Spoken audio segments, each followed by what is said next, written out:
system, I come like a rat them a rap with. We can't eat food. You have sick people, can't even get their own medicine. No, come on now, man. Them have to do something. JPS need a competition, far competition they need. They need it. It's a good thing I'm sitting down when I got the bill. It's 2.5 times what it normally is. I went from 20 to 50. Yeah. 2 people live in the house who have gotten nothing new. I just recently heard about the hike in the prices, and it's a little bit shocking. And I think if it is in fact true, then it is worthy of examination. Because one man said he doesn't stay at his house, something to that sort, and can't explain the increase because the increase doesn't match the usage. Electricity. It is the lifeblood of modern civilization, but here in Jamaica, it's become a weapon of control wielded by a single entity, Jamaica Public Service, JPS. Today, we're not just shedding light on the power outages plaguing our island, we're exposing the deeper, darker truth behind Jamaica's electricity crisis.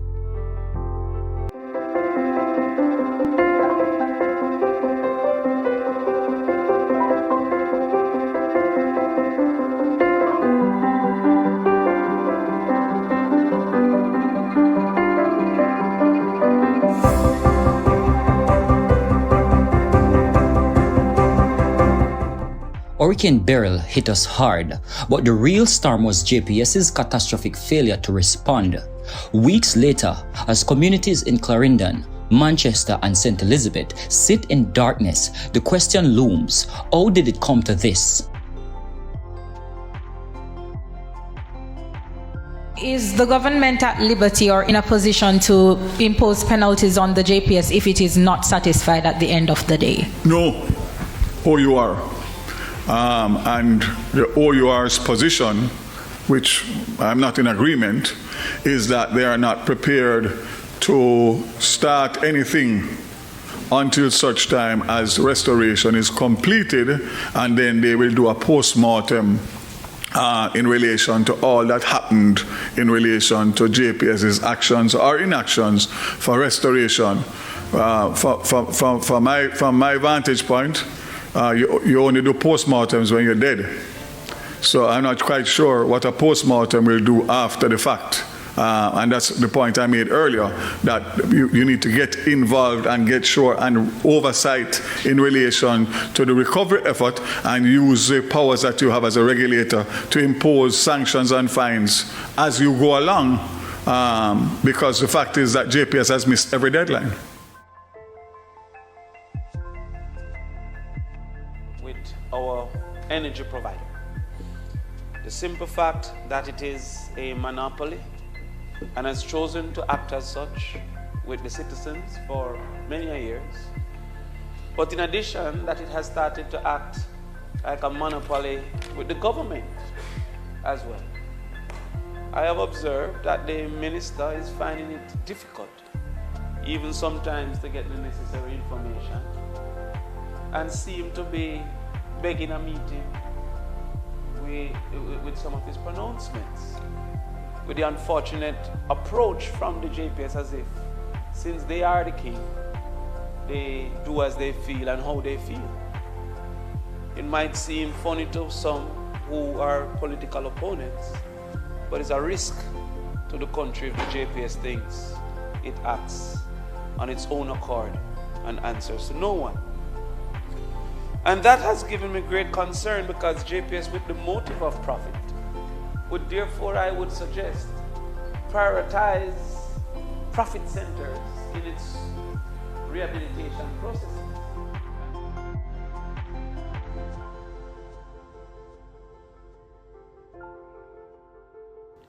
Our government talks about change, about amending the JPS Act to prevent trees from taking down power lines, but that's not the root of the problem, is it? The problem is JPS itself, a monopoly that has no real competition, no incentive to improve, and no accountability to the people it's supposed to serve. While our homes remain dark, JPS continues to profit. Their latest move, issuing estimated bills during a crisis, unbelievable, right?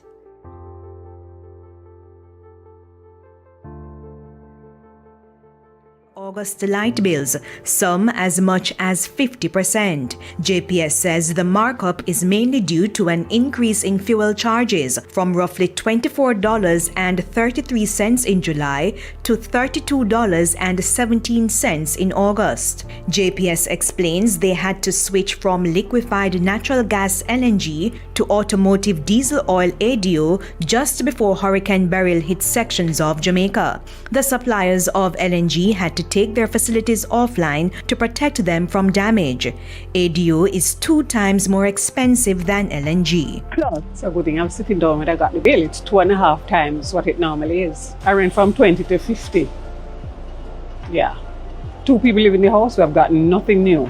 I just recently heard about the hike in the prices, and it's a little bit shocking. And I think if it is in fact true, then it's worthy of examination.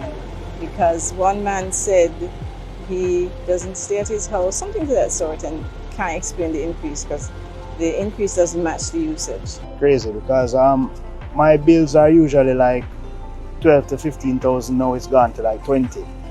You know, I'm not sure why. I see charges on the bill and I'm not sure what they're about, you know.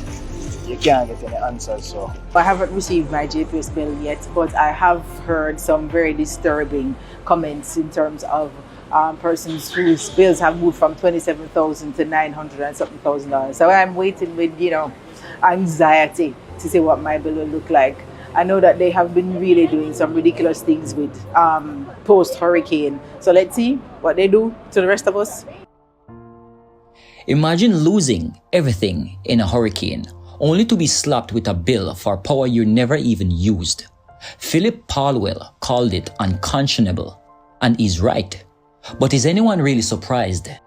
I'm really amazed and appalled that at this time when JPS customers would be incurring such tremendous hardship from power outages, from damages due to the passing of Hurricane Beryl, and general disruption of life, that they would be seeking to send out bills that would reflect higher usage of electricity than the customers are actually incurring. I think it is most inopportune when consumers have been significantly impacted by such widespread disruptions in power supply, with many experiencing no power at all due to the recent hurricane. It is unreasonable, it is unfair, it is unconscionable. So I think this decision ought to be rescinded. It must be rescinded now.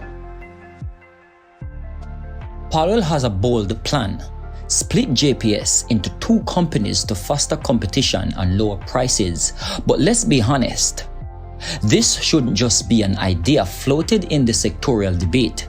This should be a national emergency. Because as it stands, JPS isn't just inefficient, they are untouchable.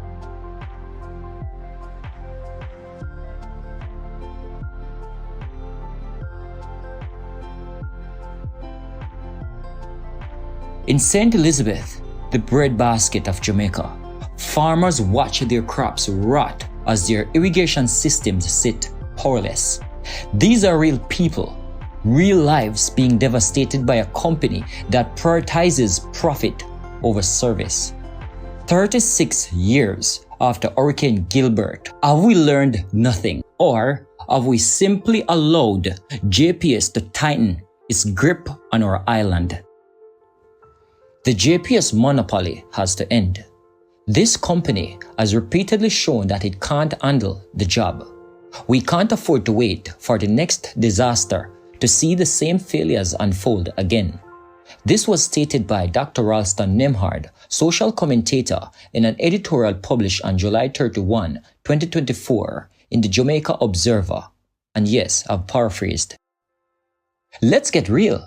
The monopoly needs to be dismantled. JPS has become too comfortable, too powerful. And while our government holds a mere 19% share in the company, they are still complicit in this crisis. It's time for a real action, not just empty words and half-baked promises. The future is green, but it's not just about reducing our carbon footprint. It's about reducing JPS's stronghold on our economy. We need to incentivize alternative energy sources, break up the monopoly, and finally give Jamaicans the reliable, affordable electricity we deserve. JPS has been unchecked power in our lives far too long. It's time to pull the plug on this monopoly and light the way for a brighter, more independent Jamaica. This is not just about electricity, it is about power. Power that belongs in the hands of the people, not a corporation. It is time to take it back. Like, comment, share, and subscribe for more content that challenges the status quo. Hit that notification bell to stay updated on our latest videos. Together we can demand the change Jamaica needs. Let's spread the word. This is just the beginning.